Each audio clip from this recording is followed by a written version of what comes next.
আসসালামু আলাইকুম সবাইকে। সবাই কেমন আছেন? আশা করি সবাই ভালো আছেন। যারা আমার ভিডিওটি দেখছেন তাদেরকে ভ্যাকসিন সম্পর্কে কিছু পরামর্শ দিতে চাই। আমরা অনেকেই সরকারি হাসপাতাল থেকে মুরগির ভ্যাকসিন সংগ্রহ করি, আবার অনেকে মুরগির ফার্মেসি থেকে ভ্যাকসিন সংগ্রহ করে থাকি। ভ্যাকসিন সংগ্রহ করার সময় দেখা যায় ভ্যাকসিনের মেয়াদ সবকিছু ঠিক আছে, কিন্তু ভ্যাকসিনের কন্ডিশন ভালো না খারাপ তা আমরা কিভাবে জানবো? এখানে ৪ টি ভ্যাকসিন রাখা আছে। ধরেন আমি মুরগির যেকোনো একটি ভ্যাকসিন নিলাম। আমার কাছে রানীক্ষেতে আরডিবি ভ্যাকসিন আছে, তাই আরডিবি ভ্যাকসিন দিয়ে দেখালাম।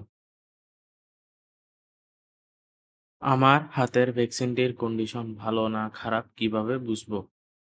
ভ্যাকসিনের পরিমাণ অনুযায়ী সিরিঞ্জে পানি নিব। পরিমাণ মতো পানি নেওয়ার পর সিরিঞ্জটি ভ্যাকসিনের ছোট বোতলের উপর ফুটো করে ধরব। যদি নিচ থেকে পানি টেনে নেয় তাহলে ভ্যাকসিনটি ভালো। দেখতে পাচ্ছেন পানি নিচ থেকে টেনে নিয়েছে।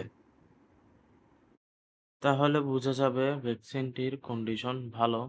আর যদি নিচ থেকে টেনে না নেয় সিরিঞ্জ পুশ করে পানি ঢুকাতে হয়, তাহলে ভ্যাকসিনটির কন্ডিশন ভালো না। যদি পারেন এই ভ্যাকসিন ব্যবহার করা থেকে বিরত থাকিবেন।